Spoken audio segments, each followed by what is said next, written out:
Hi friends, today's recipe is a traditional one, but I have added an ingredient which not just retains its taste but meets the nutritional requirements of all age groups. Ragi.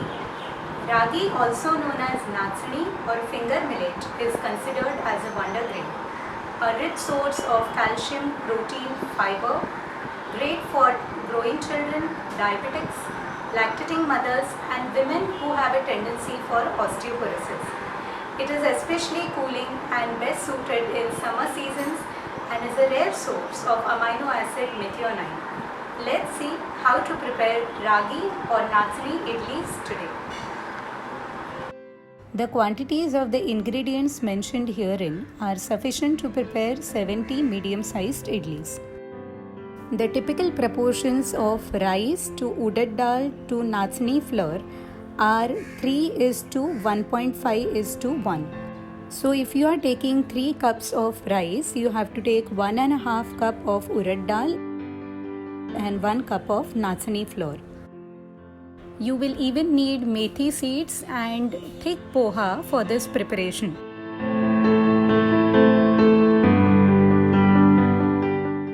I have washed the urad dal thoroughly. We add 1 tablespoon of methi seeds to it to make the idli soft and fluffy and soak it overnight. We have even taken rice in a separate vessel, washed it thoroughly and soaked it overnight.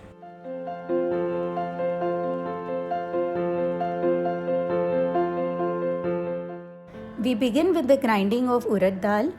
We empty the urad dal methi seed soaked mixture into the mixer for grinding and add little water so as to get the right consistency.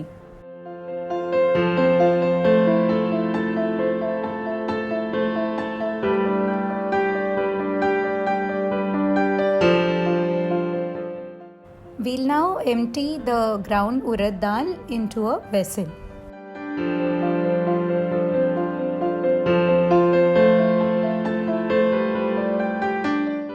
The second step is grinding of the rice.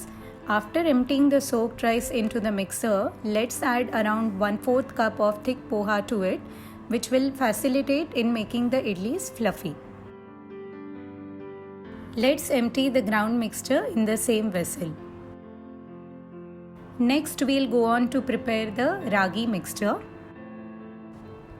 We'll now empty the measured ragi flour in a vessel and add water little by little so as to get the right consistency.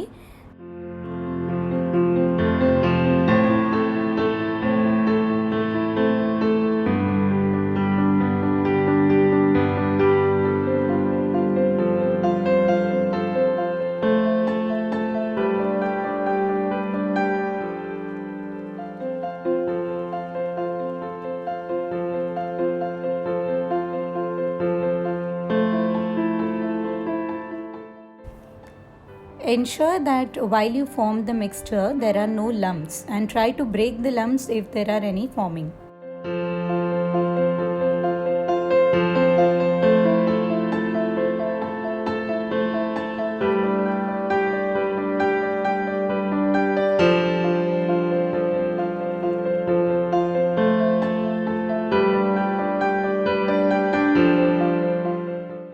We'll now empty the ragi mixture in the same vessel where we have placed the ground rice and urad dal. Mix well till you get a uniform batter.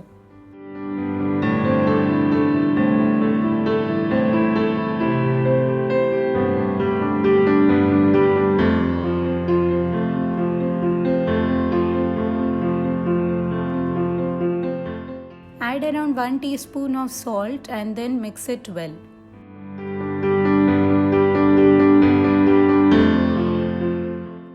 Adjust the consistency of the batter by adding little water in it and mix it well.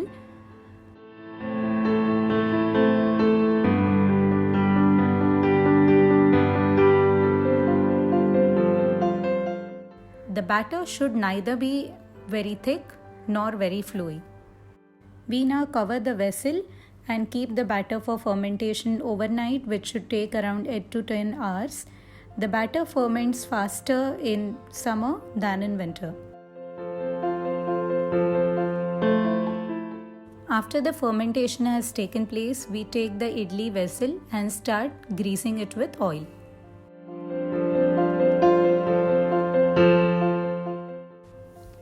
Now, without mixing the batter, scoop out portions of the batter from the upper layer and start adding them to the idli plate.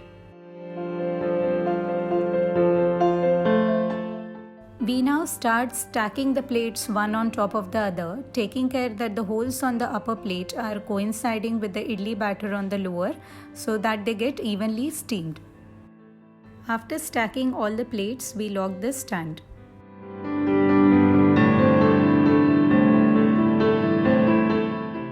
Now we take enough water in a cooker, ensuring that the last plate on the idli stand is not touching the surface of the water. Lower the idli stand into the cooker vertically, ensuring that it's not tilting, and close the lid. Take care that the vessel is not attached to the lid and steam for 10 to 15 minutes.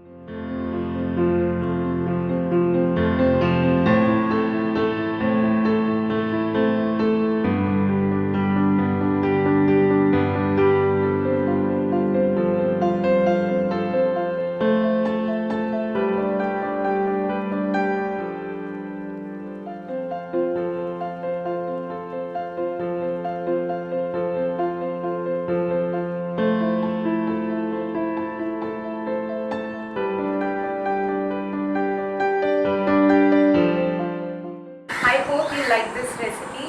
It serves either as a breakfast or a meal or a snack and is great and tasty for everybody. If you liked it, please press the like button, share it with your friends and family, and subscribe to my channel. Thank you.